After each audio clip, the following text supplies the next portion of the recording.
Awal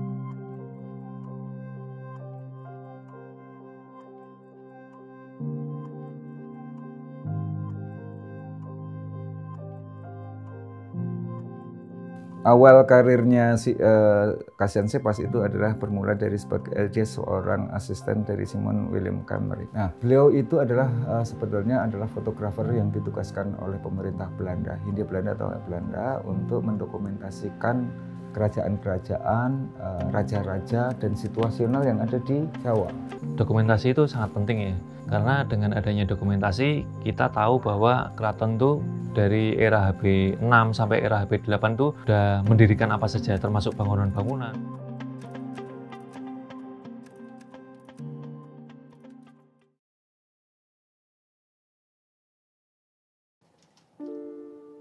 Jadi awalnya semuanya berawal dari budaya visual, berupa dari melukis. Karena dianggap bahwa melukis itu mewakili realitas ruang dan waktu di masa itu. Dan orang dikatakan seniman yang hebat itu pada saat dia berbicara dan melukis sangat realistis.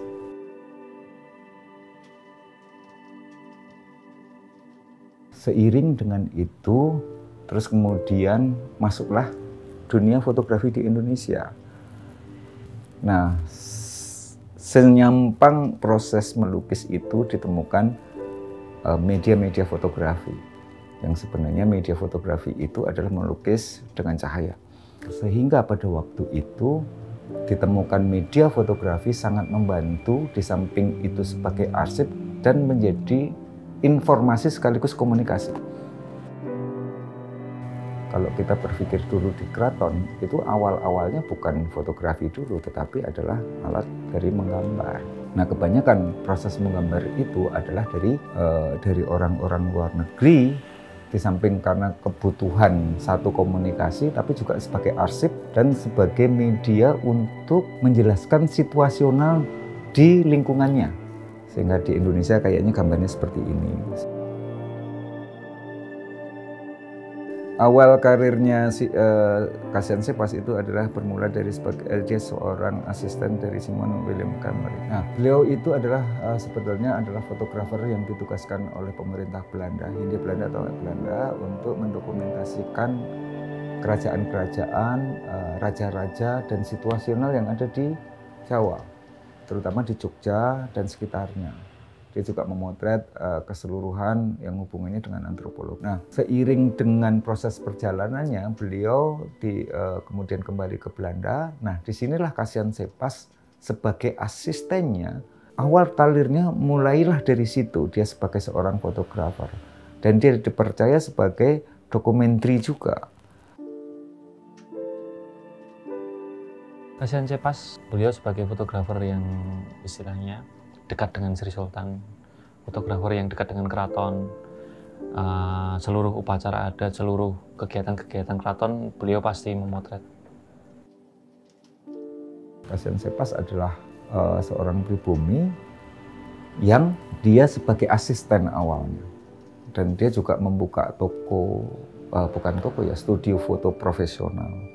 Kesehariannya dia membuka studio foto profesional, dia juga sebagai dokumenter yang memotret raja-raja, karena untuk memotret raja-raja kan tentunya bukan orang sembarangan, tentunya orang yang ahli di bidangnya, sehingga dia mempunyai keleluasaan untuk mengabadikan gambar-gambar raja di waktu itu, mungkin dari mulai HB6, HB7, HB8 dan seterusnya.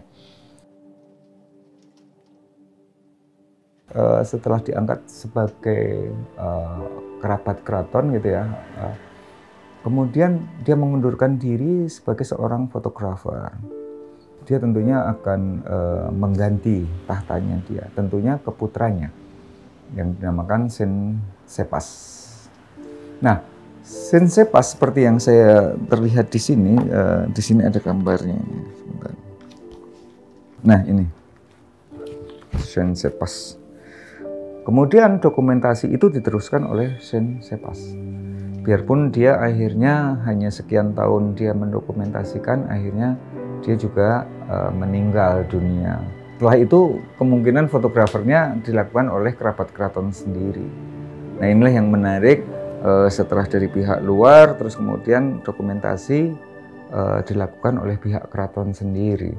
Itu sudah dimulai dari mungkin dari HP 9 ya, HP 8, HP 9 hingga HP 10. Nah, Shen ini juga jangan keliru bahwa tidak hanya Kasihan Sepas, Shen Sepas putranya pun juga sebagai dokumenter. Hanya usianya tidak panjang seperti Kasihan Sepas karena belum sampai waktunya dia mendokumentasikan untuk melanjutkan Kasihan Sepas, beliaunya sudah meninggal. Hasil karya banyak banget Mas. Jadi di keraton masih ada foto-foto Cepas yang belum terscan atau belum terdigitalisasi. Lalu saya sempat ke Belanda juga, di sana juga banyak foto-foto dari Cepas.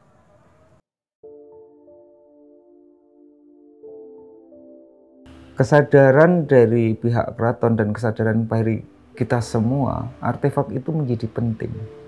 Artefak itu berupa dokumenter fotografi untuk menentukan jejak dan arsip perjalanan sejarah, sehingga fotografi menjadi satu-satunya kesahihan visual secara realitas keadaan di waktu itu.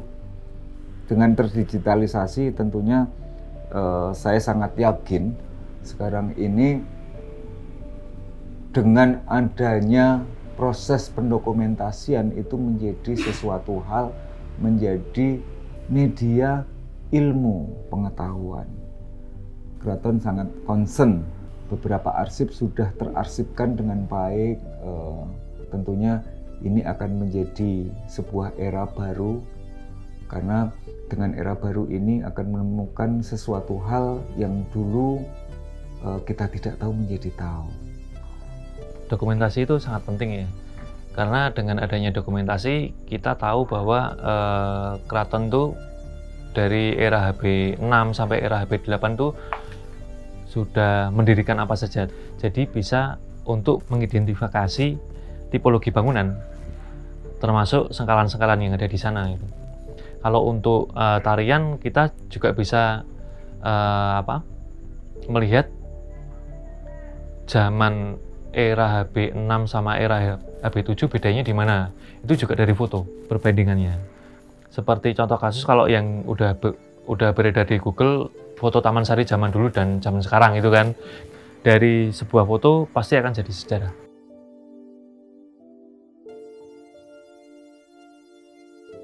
Kegunaan dari dokumenter, kegunaan dari visual fotografi, saya berharap nantinya semuanya di dunia ini menjadi menarik di dunia visual, terutama visual fotografi menjadi alat dokumentasi. Di samping itu bukan hanya sekedar dokumentasi, tetapi menjadi sebuah ladang ilmu, karena disitulah artefak dokumentasi menjadi sangat penting, sehingga fotografi menjadi salah satu bagian dari kehidupan kita. Maka bagaimana kita meletakkan dunia visual pada tempatnya, itu yang paling penting. Tentunya visual yang beretika dan yang baik. Terima kasih.